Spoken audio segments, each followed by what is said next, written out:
السلام علیکم ناظرین، ای ٹی وی کے ساتھ میں ہوں عمر خطاب۔ آج ہم بڑے اہم ایشو پر بات کریں گے۔ کینیڈین شہری اور خالصتان تحریک کے حامی شخص کے قتل پر بھارت اور کینیڈا کے درمیان جاری تکرار کو اگر قوم پرستی کے جذبے سے الگ کر کے دیکھیں تو ایک واضح طور پر ایک تصویر جو ہے وہ سامنے نظر آئے گی۔ خالصتان کا جو تصور ہے 17ویں صدی سے موجود ہے، یعنی یہ خیال ہندوستان پر انگریزوں کے قبضے اور اس سے آزادی سے بھی کافی زیادہ پرانا ہے۔ 1699 میں گرو گوبند سنگھ کی جانب سے خالصہ کے اعلان نے سکھوں کی سوچ کو تقویت دی کہ پنجاب پر حکومت کرنا ان کا بنیادی حق ہے۔ 1710 میں سکھ رہنما بندہ سنگھ بہادر کی قیادت میں سکھ افواج نے قبضہ کیا، جو کہ مغل دور میں لاہور اور دلی کے درمیان واقع ایک اہم انتظامی مرکز بنا تھا۔ اس پر قبضے کے بعد قریب واقع مخلص پور میں دارالحکومت قائم کیا گیا تھا۔ انہوں نے اپنے سکے جاری کیے، سرکاری مہر بھی بنائی گی اور خدا اور گرو کے اختیارات کی بنیاد پر احکامات جاری ہوئے، اور اس طرح سے یہ چیز جو ہے وہ دعاؤں کا حصہ بھی رہی ہے، اور آج بھی ان کی مذہبی دعاؤں میں یہ لازمی شامل ہوتا ہے۔ بندہ سنگھ کا خالصہ راج کا تصور 19ویں صدی کے اوائل میں مہاراجہ رنجیت سنگھ کی بادشاہت کی صورت میں سامنے آیا تھا۔ رنجیت سنگھ کے بعد خالصہ راج کا زوال ہوا، لیکن یہ تصور زندہ رہا۔ 1947 میں پنجاب کی تقسیم سے قبل ہونے والے مذاکرات میں آزاد سکھ ریاست کا تصور بھی واضح طور پر ابھرا۔ پنجاب کے دیگر باشندوں کے مقابلے میں سکھوں کی آبادی کم تھی، جس کی وجہ سے ان کی تجویز پر اس وقت غور نہیں کیا گیا۔ اگر بات کریں تو 1970 اور 1980 کی دہائی میں خالصتان کے لیے شروع ہونے والی پرتشدد علیحدگی پسند تحریک نے پنجاب کو ایک دہائی تک اپنی لپیٹ میں لیے رکھا۔ یہ تحریک بھی ختم کر دی گئی، لیکن خالصتان کا تصور زندہ رہا، اور یہ بات دن میں 2 بار گردوارے میں دہرائی جانے لگی۔ یوں خالصتان اپنے آپ میں ایک مذہبی تصور ہے جسے پرتشدد اور عقیدت مند سکھوں نے پروان چڑھایا ہے۔ مذہبی بنیاد پر آزاد ریاست کا یہ خیال ایک ایسے ہندوستان کے لیے ناگوار ہے جس کا نظریہ جامع اور سیکولر ریاست میں ہے، جس میں مختلف ثقافتوں، زبانوں، مذاہب، یہاں تک کہ ان لوگوں کو بھی مکمل آزادی حاصل ہے جن کا مذہب سے کوئی تعلق نہیں ہے۔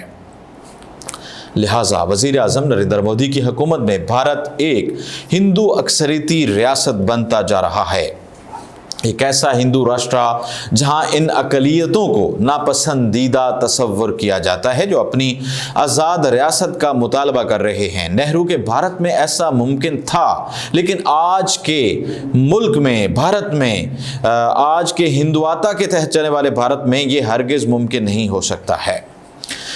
ہندوتا کے حامی اپنے حقیقی یا نام نہاد مخالف عناصر پر پاکستانی یا خالصتانی کا ٹیگ لگا دیتے ہیں۔ اس میں کوئی دو رائے نہیں ہے کہ کچھ لوگ اپنے پاکستانی یا خالصتانی ہونے پر فخر کرتے ہیں، لیکن بھارت میں رہنے والا ہر سکھ یا مسلمان پسند نہیں کرتا کہ اسے ان دونوں ناموں سے پکارا جائے۔ مودی کے کسان مخالف قوانین کے خلاف احتجاج کرنے والے سکھ کسان جنہوں نے بہادری اور پرامن طریقے سے 1 سال تک کامیابی سے جنگ لڑی، انہیں حکومت کے حامی کچھ ٹی وی اینکرز نے خالصتانی قرار دے دیا۔ بڑی افسوسناک بات تھی۔ یہ بالکل ایسا کہنے کے مترادف تھا کہ چونکہ ہم آپ کو پسند نہیں کرتے ہیں اس لیے آپ کو ہم نے یہ نام دیا ہے۔ وہ ہندو مرد اور خواتین جنہوں نے بھارت کی اقلیتی آبادی کے لیے ہندوتا کے جبر کے خلاف اصولی موقف اختیار کیا، انہیں بھی نہیں بخشا گیا اور پاکستانی قرار دے دیا گیا۔ کمیونسٹ کو بھی پہلے چینی ایجنٹ کہا جاتا تھا اور اب بھی کہا جاتا ہے، حالانکہ زیادہ تر بھارتی حامیوں نے چین پر اعتماد نہیں کیا اور وہ سوویت یونین کے قریب تھے، جو کہ 1962 کی سرحدی جنگ میں بھارت کے ساتھ رہا ہے۔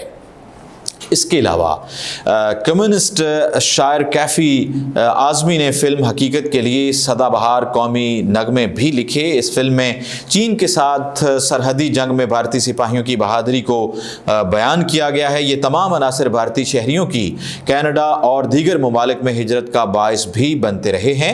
خالصتانی کارکن ہردیپ سنگھ نجر کی بات کریں تو ان کے قتل کی وجہ سے کھڑے ہونے والے تنازع میں سب سے اہم پہلو دونوں ممالک کی طرف سے خود مختاری کے معاملے پر اٹھائے جانے والے سوالات ہیں۔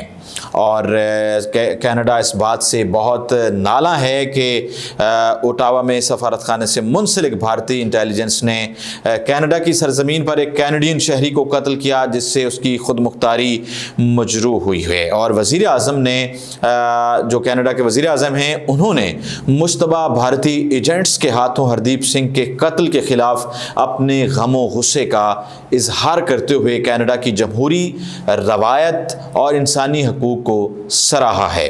اور تاہم یہ بات یاد رہے کہ کینیڈا فائیو آئیز گروپ کا ایک رکن بھی ہے، جو کہ دوسری جنگ عظیم کے بعد بنائی جانے والی 5 ممالک کی تنظیم ہے۔ یہ ممالک آپس میں انٹیلیجنس کا اشتراک کرتے ہیں اور بے شمار ممالک کی خود مختاری کی بے رحمی سے خلاف ورزی کر چکے ہیں۔ ان خلاف ورزیوں میں قتل، بغاوت، اغوا اور خود مختار ممالک اور ان کے رہنماؤں کو تباہ کرنا بھی شامل ہے۔ پھر سب سے بڑھ کر یہ کہ کینیڈا اپنے قریبی اتحادی اسرائیل کی جانب سے روزانہ کی بنیاد پر فلسطینیوں کے حقوق کی خلاف ورزیوں پر ہمیشہ خاموش رہتا ہے۔ تو کیا بھارت دیگر ممالک کی خود مختاری میں دخل اندازی کرتا ہے؟ بھارت نے ہردیپ سنگھ کے قتل میں ملوث ہونے کی یکسر تردید کی ہے، جبکہ ایک سابق انٹیلیجنس سربراہ نے دعویٰ کیا ہے کہ ایسے آپریشن کی کبھی اجازت نہیں دی جاتی ہے۔ غیر متوقع طور پر اس سفارتی تنازع کا سب سے زیادہ فائدہ ممبئی کے مفرور ڈان داؤد ابراہیم کو ملے گا۔ وہ اس وجہ سے کیونکہ بھارت دنیا کو یہی بتا رہا ہے کہ اس کی ایسی کوئی پالیسی نہیں ہے جس کے تحت وہ دوسرے ممالک میں جا کر اپنے مطلوب ملزمان کو پکڑ سکے۔ یہ دعویٰ بالکل ویسا ہی ہے جیسا دعویٰ اسرائیل کرتا ہے۔ انڈیا ٹوڈے گروپ نے کچھ سال پہلے ایک سابق ہندوستانی سیکرٹری داخلہ کا انٹرویو لیا تھا۔ اس انٹرویو کے بارے میں کہا گیا تھا کہ اس نے بھارت کی انسداد دہشت گردی کی کوششوں کے ایک سب سے زیادہ بدنام باپ سے پردہ اٹھایا تھا۔ اور اس وقت بی جے پی کابینہ کی اگر بات کریں تو اس کے ایک وزیر ہیں، انہوں نے دبئی میں داؤد ابراہیم کو قتل کرنے کے منصوبے کے بارے میں بھی انکشاف کیا تھا۔ ان کا یہ بھی کہنا تھا کہ میں جانتا ہوں کہ داؤد ابراہیم کو مارنے کی کوشش کی گئی تھی، کچھ لوگوں کو اسے قتل کرنے کے لیے چنا گیا تھا اور انہیں تربیت دی جا رہی تھی۔ ممبئی پولیس میں کئی پولیس اہلکار داؤد ابراہیم کے لیے کام کر رہے تھے۔ میں نہیں جانتا کہ یہ منصوبہ کیسے لیک ہوا، لیکن ممبئی پولیس کو یہ اطلاع ملی کہ ان لوگوں کو کس جگہ پر تربیت دی جا رہی ہے۔ ممبئی پولیس وارنٹ گرفتاری کے ساتھ اس مقام پر پہنچ گئی اور تربیت پانے والے تمام گھنڈوں کے خلاف مقدمات بن چکے ہیں۔ ممبئی پولیس کی اس کارروائی کی وجہ سے داؤد ابراہیم کو مارنے کا پورا آپریشن درہم برہم ہو گیا تھا۔ تو ناظرین، یہ آپ کے سامنے ایک بہت بڑا یہ ایشو سامنے رکھا ہے جو بہت دنوں سے سوشل میڈیا پر بھی گردش خبریں کر رہی تھی، اور کینیڈا نے اس بات کا ثبوت دیا ہے، اور کینیڈا کی جو ریاست ہے، کینیڈا کا جو وزیر اعظم ہیں، انہوں نے اس حوالے سے کافی ایکشنز لیے ہیں اور وہ اس حوالے سے مزید بھی کارروائیاں جاری رکھے ہوئے ہیں۔ مزید اس حوالے سے جو بھی اپڈیٹ ہوگی آپ کے سامنے رکھیں گے، اور مزید خبروں اور تجزیوں کے لیے آپ دیکھتے رہیے ای ٹی وی پاکستان، اور اس کے ساتھ اجازت دیجیے۔ اللہ حافظ۔